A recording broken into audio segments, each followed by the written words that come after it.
I wish you added spin to the spindle, not take away from it. Fiber arts is a rabbit hole.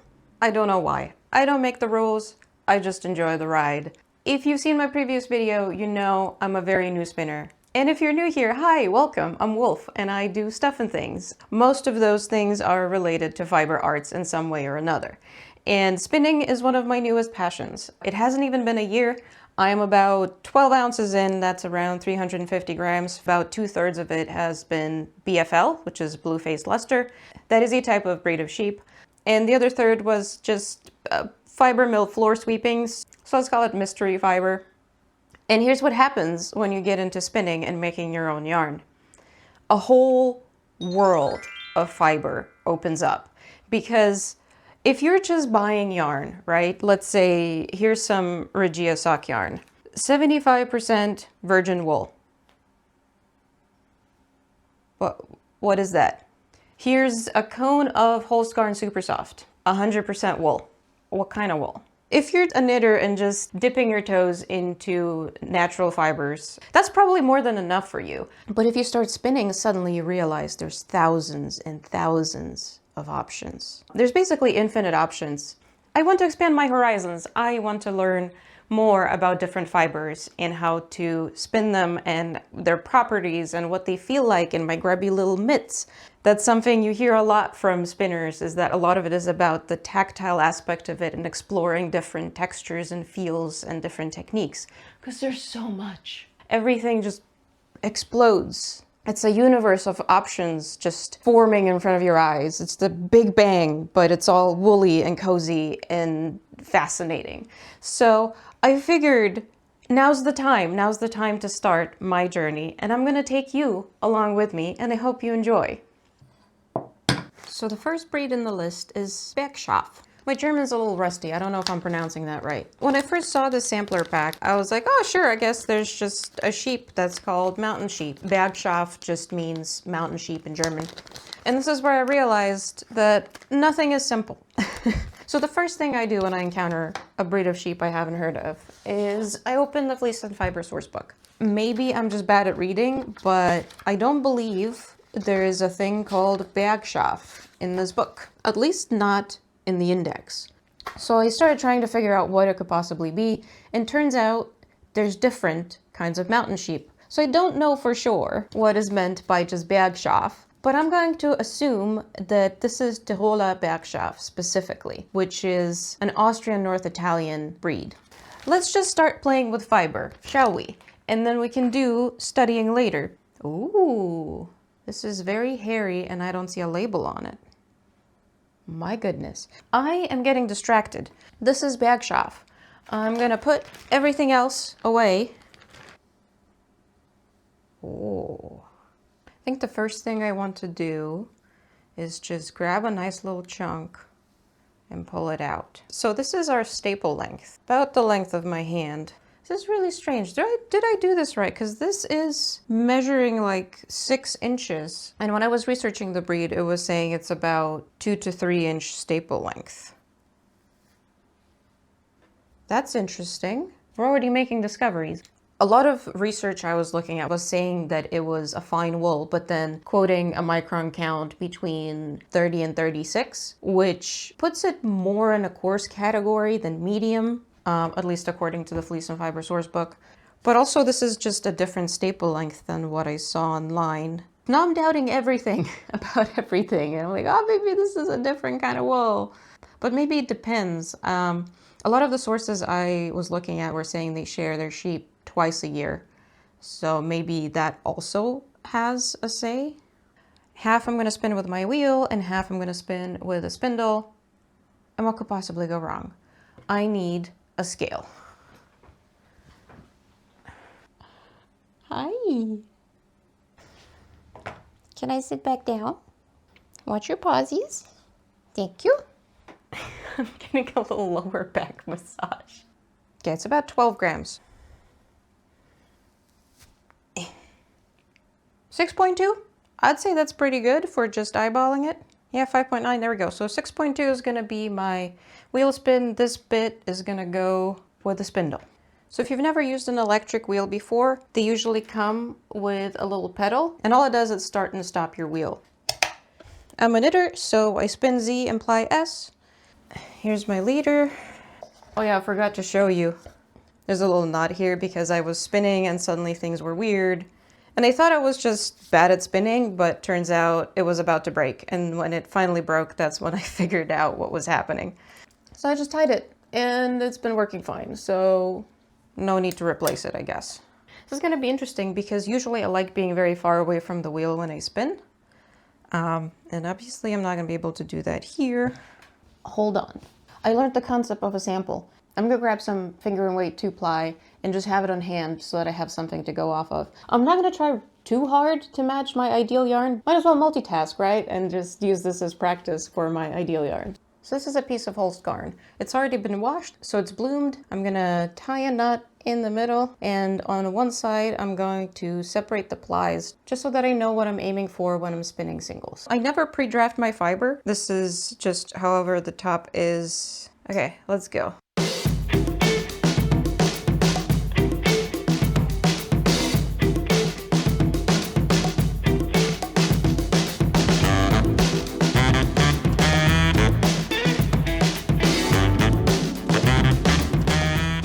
So something I'm noticing is that if I try to slide my hand backwards as I'm drafting, it feels extremely coarse and there's a bunch of hairs that immediately pop out.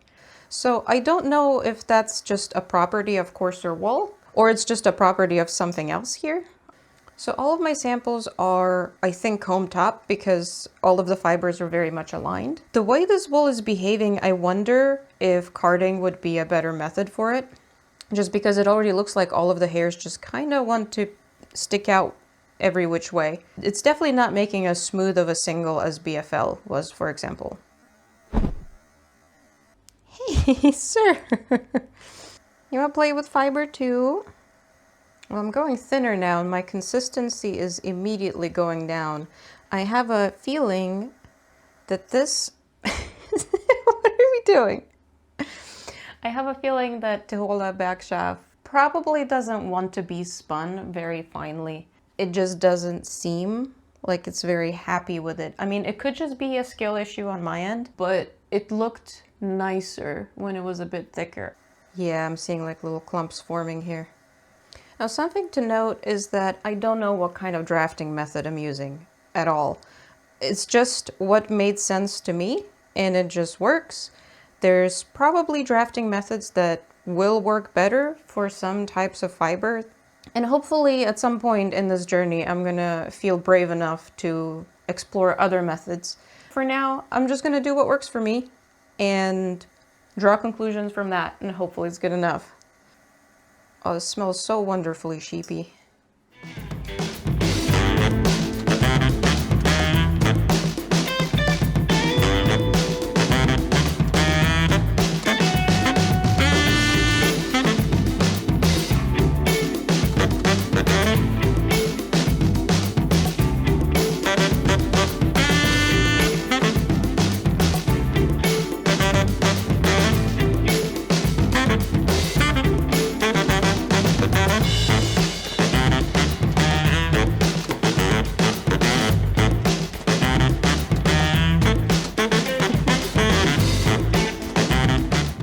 Smells good, doesn't it? No, stop. It's all I have left, and I broke it. Okay, final stretch, just a tiny bit of fiber left. No, I have so little left. Don't do this to me now. No. Rude. And we're done.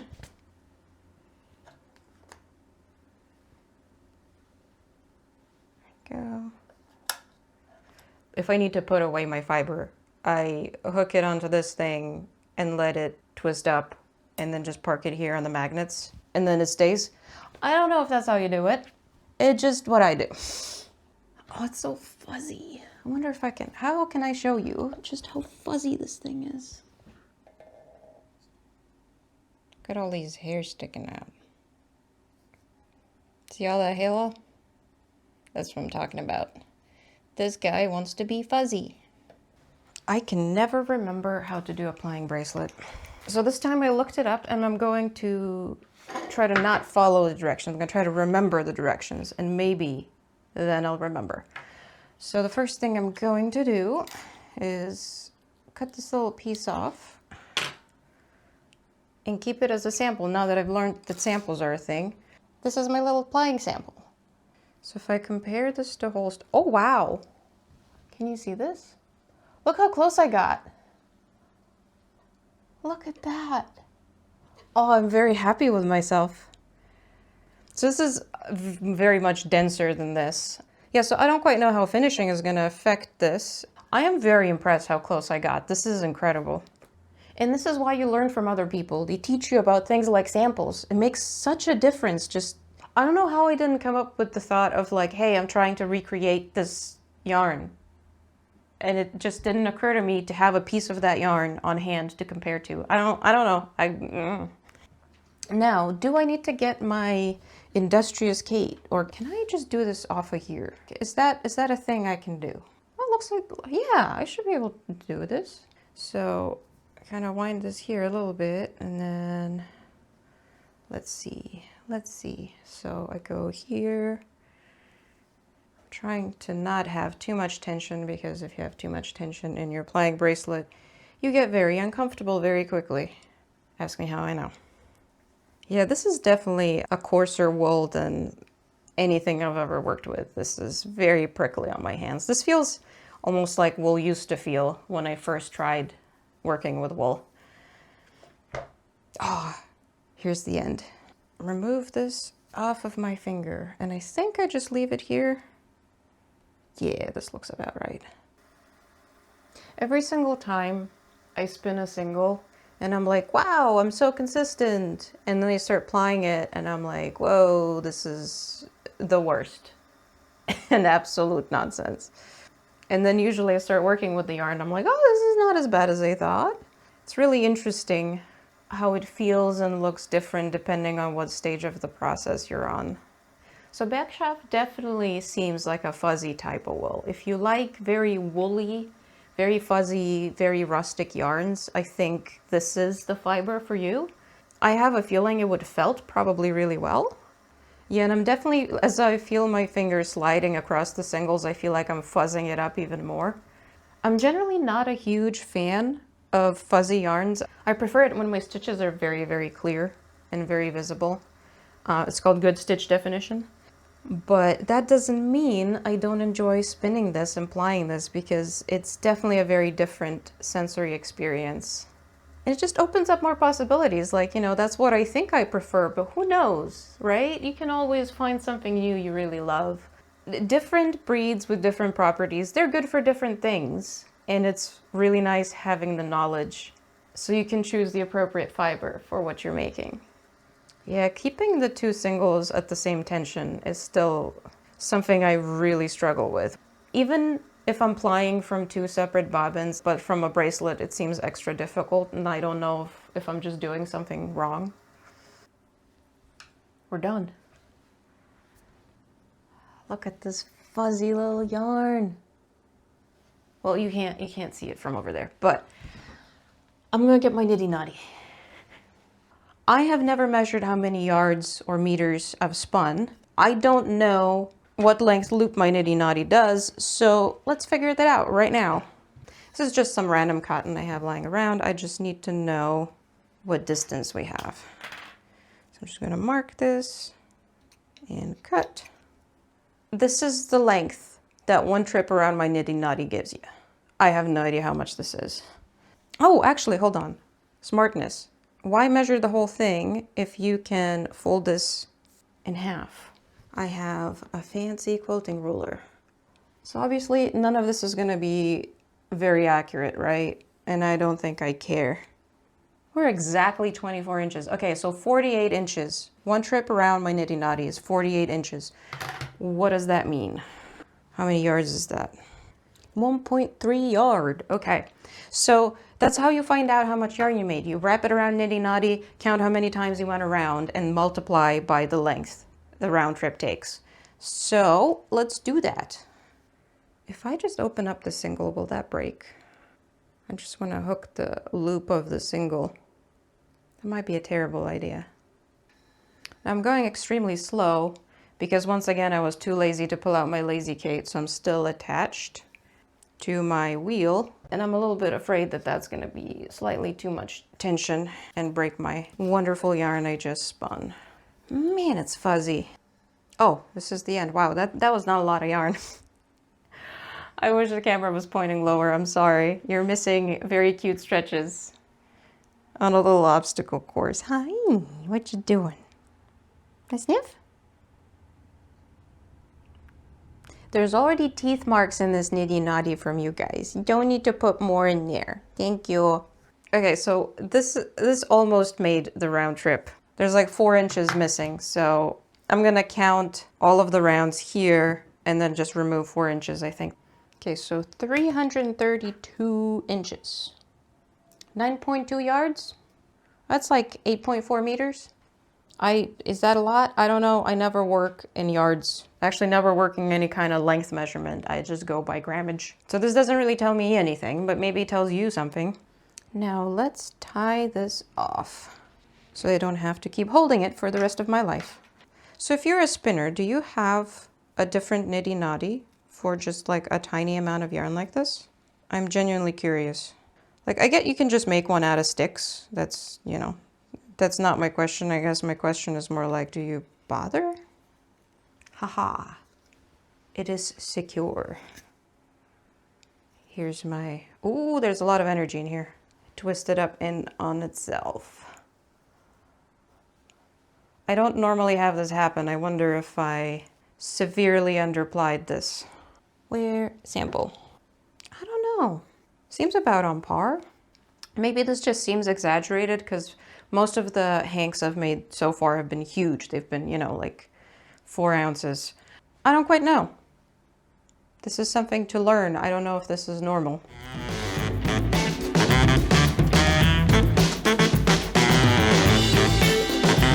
And now I can hang it up.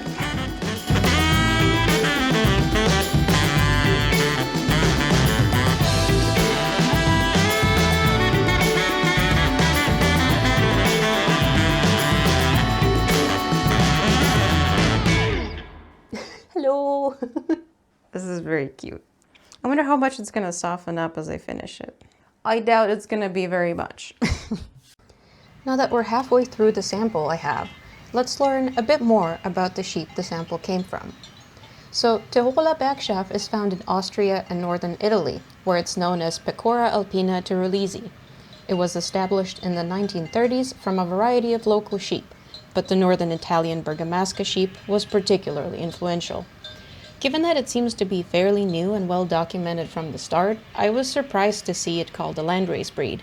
Landrace breeds tend to be older and develop mostly through adaptation to their environment, as opposed to modern breeds that tend to be developed using strict breeding techniques for particular production of wool or meat.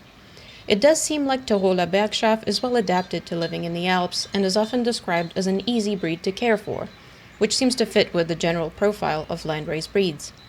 To the best of my understanding, they're still kept in alpine pastures to this day. These sheep have cute droopy ears that remind me of lop rabbits and long lanky legs. Overall, a super cute sheep. I know they're all cute, shush. They do not have horns at all. The breed is defined as completely white. However, like most modern sheep, it's grown for meat production and not wool. Presumably, that's due to low value of wool overall, and especially that of coarse wool. As I mentioned earlier, micron counts for this breed are 30 to 36, which isn't the coarsest fiber out there, but it is undoubtedly coarse. I hope you enjoyed seeing my process drawing a Tiroler Bergschaf while listening to me talk about them. Now let's go back to playing with wool. So I put away my wheel, and it is time to tame the beast. This is a Hi-Lo spindle, so we can use it like this or like this. I think I'm gonna try this way. This just makes sense to me. I think, yeah, you wrap around here, the yarn goes up here and goes through this. Oh, hi, what is this? You interested in it spinning or no? Oh, you don't like it oh no, you don't like it spinning, do you? I'm sorry. There's a little bit of glue from the tape left. No. Oh, it's rubbing off, okay. Does it smell good? How about we don't chew on it? Just want pets, don't you?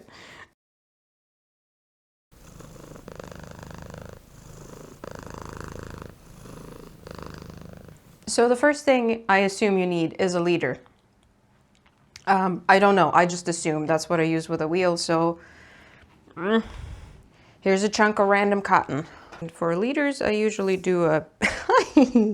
What are we doing here? You're so polite about it.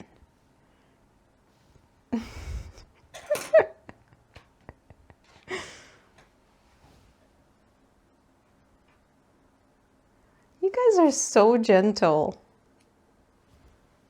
Such good kitties. Oh, yeah.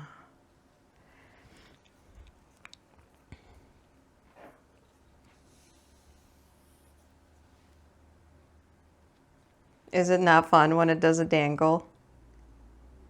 No. And it dangles. Got activated so quick.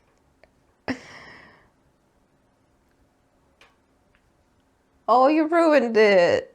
Oh. Here comes Muffin to the rescue. Okay, how do this thing? Sir, I'm using it. No. There we go. Okay. Hey, it's gonna be entertainment. So here's my leader. Where's that notch? So I assume it goes into the notch and across this. Boom. I think I made my leader too long. I'm gonna make my leader shorter. I don't know if there's like a way I'm supposed to be doing this. I'm just making it up. So I decided I'm gonna do a shorter leader. So when I spin with my wheel, it has a button that says Z or S, so I don't need to think about which way the twist goes. But with a spindle, I need to... Oh my gosh! Hi! Hello! This is gonna be difficult. So with a spindle, you can either spin the spindle anti-clockwise or clockwise. So I just did anti-clockwise, and that gave me S. You want to play a little bit, just to get your energy out?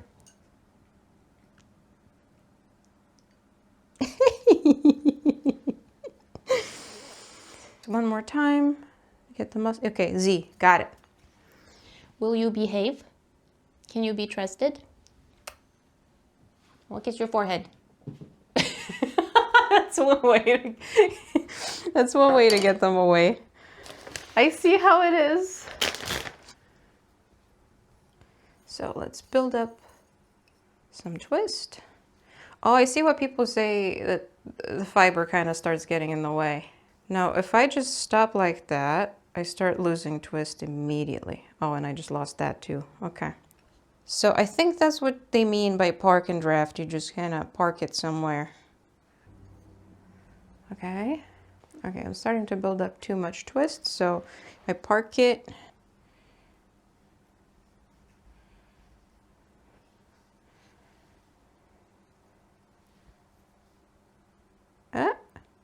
Oh no, what did I do? Did I turn it the wrong way? What happened here? Okay, built up a bunch of twist. I can't draft because it's feels like an opposite motion from when I'm drafting with the wheel, which is kind of odd. Okay, I think let's add a little bit more twist in here. Now I think what I do is I need to somehow wind on. So oh, maybe this will work. Ooh, is this what you do? Look, I don't know what you're supposed to do, but that felt like it was gonna work. So I'm gonna start winding this here. I don't know if there's anything special I need to be doing. Oh, maybe, oh, this is very effective. Okay. Okay, where's my notches here? Haha, okay. Now what?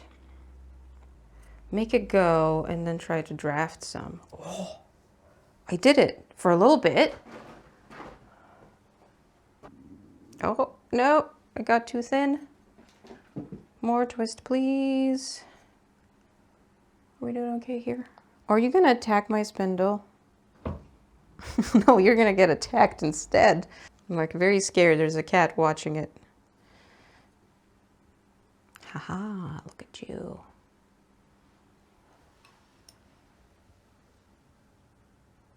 That's not too bad.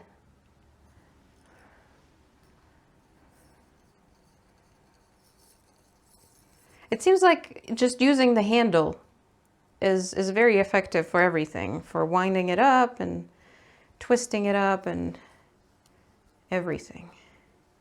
Drafting does feel very different. I can totally see how people end up with 20 spindles. What's your favorite type of spindle? Because I'm very tempted by, I think they're called Turkish ones, because you can make those gorgeous little turtles on them, and that really tickles my fancy. Ooh, can I do this? Is this too close? What do we think? Oh, this is, yeah, I think that was way too close. Okay. No, yeah, don't steal fiber. So here's my question. Do you always keep an arm up? Can I like relax a bit more? You notice me lifting my arm. It just feels more natural to spin like this than like that, which sounds like a problem because then if you're doing this for a long time, you get very tired. So I need to work on relaxing. Oh, stealing. No. Stop stealing fiber from me. I wonder if I could make like a little wrist contraption to hold it. I met someone at Fibers West and I think they had one of those like sort of ring distaffs to kind of hold up your fiber for you, and I can totally see how that would be helpful. Oh my God, I did it again. I guess it's on there now. It's just, stop it. Why didn't I have this problem earlier? What am I doing differently? What is happening? You interested in spinning?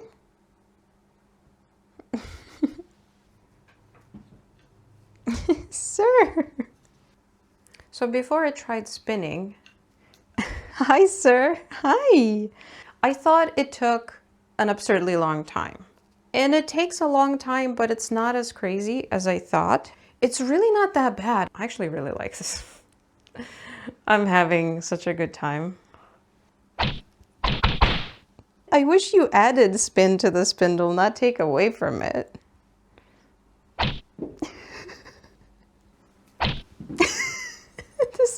You're just gonna keep doing this, aren't you?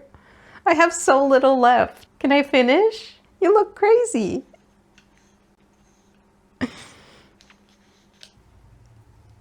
Oh, we're so close. Almost done. Oh, wrong way. So here's my first ever spindle yarn. Spindle single. Actually, that's surprisingly even.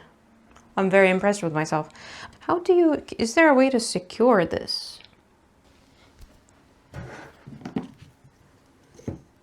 Will this work? Oh, it does. That's very surprising. I didn't expect that to work. Okay, so applying bracelet time. Now let's see if I can remember.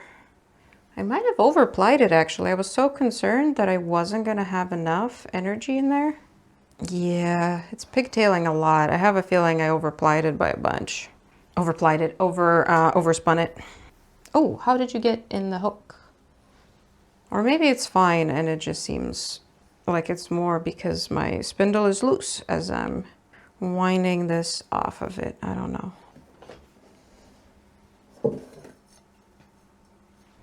Or if I just hold it with my feet. It's kind of working. This is going to be difficult. Okay, so twist anti-clockwise. Okay, plying is definitely a lot harder here, but I'm doing it. Yeah, I don't know how to do this smoothly. Gotta do it one step at a time. Oh no, no, no. Okay, what do I do now? I guess hold it. There we go. Saved it. Ta-da! Behold, first 2-ply fully on a spindle. It's probably overspun, overapplied, and all kinds of weird, but I made some. Let's get it on the nitty-knotty and get it hanked up. Oh, that's it? That's not a lot of yarn. 204 inches. So that's about 5.7 yards. That's like 5.2 meters. Does it pass the inspection?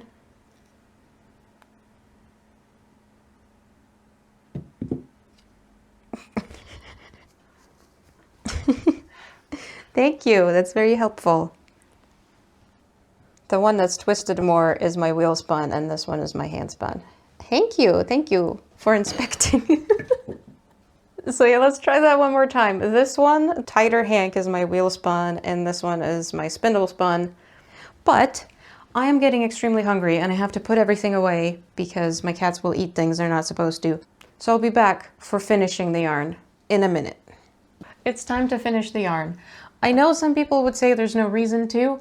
I just want to finish it. I don't know if I'll ever use this for anything, but in case I do, I want it to look like a finished yarn would and I want it to behave like a finished yarn would.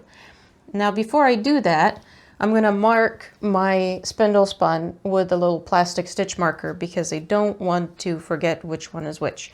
It should be pretty obvious. My wheel spun is a lot more even, but it's gonna be a lot easier to tell when there's a marker on it. So yeah, I don't expect this yarn to soften that much in the wash. This is fairly coarse. Definitely not next to skin soft for me personally. I think for some people this might be okay next to skin. It's really not that bad. But for me, this is a no. I'm gonna add a little bit of soak in it. And let's get, just floats on the top. There you go. Now scooch over.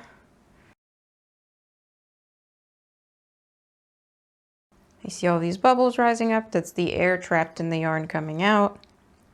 Now when it comes to wool especially, you generally want to leave it in there for 20 minutes to half an hour for the water to actually soak into the fibers. So that's what I'm going to do. I'll be back in 20 minutes. Forbidden ramen. And I'm back as promised. The ramen soup should be done. So let's gently lift it out. Squish the water out. Oops, I dipped it back in. Oh, it smells so sheepy. Oh, it's so good. I'm gonna roll them up, get some of that water out. And now what I do to finish my yarn is I just kind of snap it in a couple of places. I don't do it very hard, I just do it a little bit. Oh, it still has so much energy, look at that. I don't think I made this one very balanced. I assume that's why that's happening. I don't know if that's normal or not. I need to do a bit more reading and researching to figure out how your little loop-de-loop is supposed to behave. So I'm gonna put these away somewhere where cats can't eat them and let them dry and maybe film a little reveal because I think that would be very cute. Thank you so much for joining me. I hope you enjoyed my exploration of Bergschaf. I hope to have fiber studies be an ongoing thing on this channel. Share any extra information you have in the comments down below. Also, I'm a very small channel, so if you think I'm cool enough to subscribe or give me a like or leave a comment, please do so. It really helps me out. Bye-bye.